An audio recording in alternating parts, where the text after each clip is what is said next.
The lesson from the water bowl. One crisp morning, the sun gently rose above the horizon, casting golden light across the vast fields of the Lu state. Confucius, the revered teacher, led his disciples along a winding mountain path.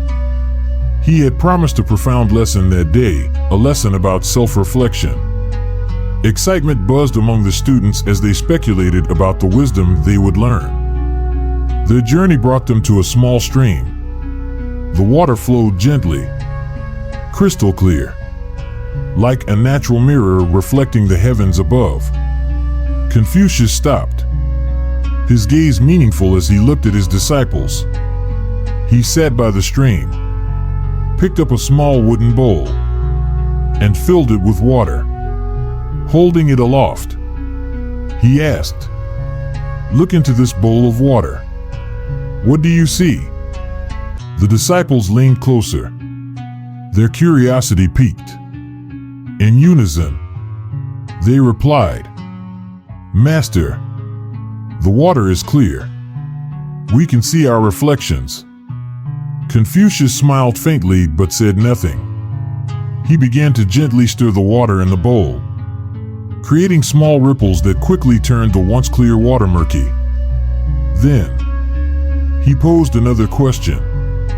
"Now, what do you see?" The disciples gazed into the bowl but could only see cloudy, distorted water.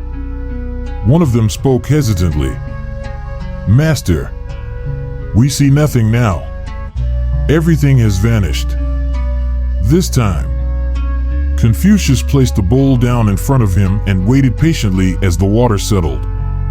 Under the sunlight, the murkiness slowly subsided, and the water became clear again, glimmering in the light.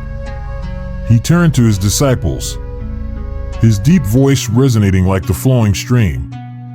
"The human soul is like this bowl of water. When it is still, it is clear, allowing one to see everything within, including oneself. But when disturbed by anger, greed, or other negative emotions, it becomes clouded. At that moment, one cannot see oneself clearly. Do you understand?" The disciples fell silent. Their master's words felt like a breeze, stirring profound thoughts within them. One young disciple, eager to learn and grow, asked softly, "Master, if the soul can be so easily disturbed, how can we keep it clear and calm forever?" Confucius chuckled warmly, his gaze penetrating yet kind. "No one can avoid the storms of life. But the key is not to avoid them, it is to let the storms pass and allow the soul to settle.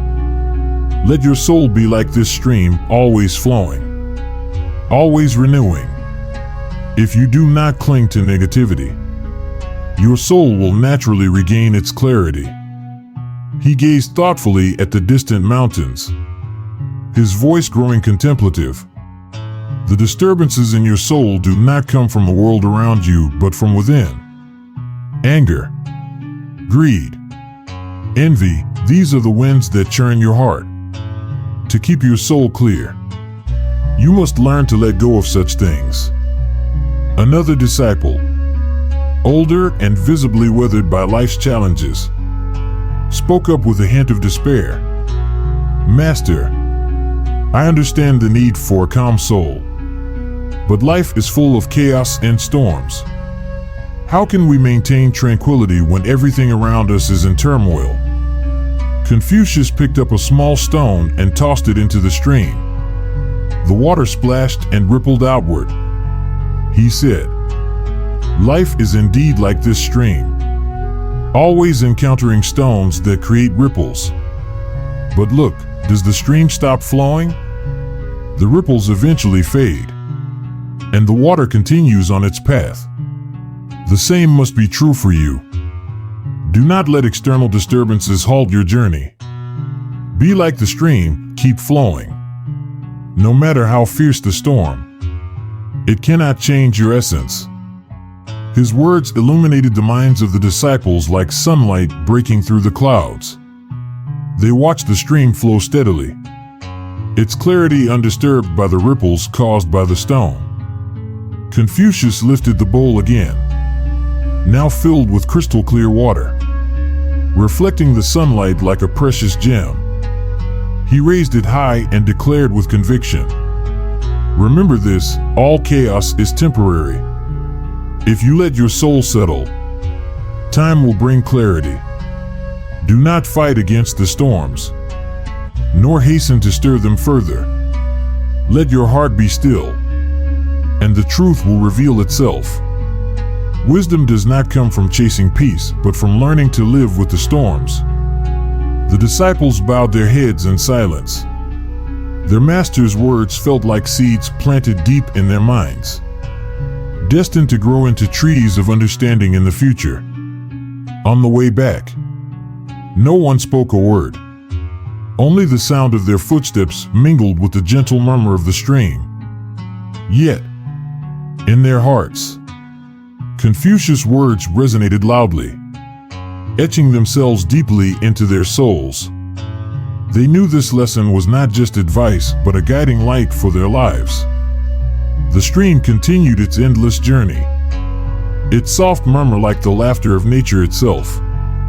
It reminded them that no matter how tumultuous life becomes, one can always keep their soul clear, flowing, steadfast, and eternally pure.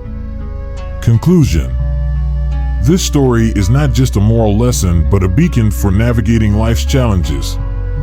Maintaining clarity of soul is no easy feat, but it is attainable. Like the ever-flowing stream, clarity will always return if we learn to let go and let time heal.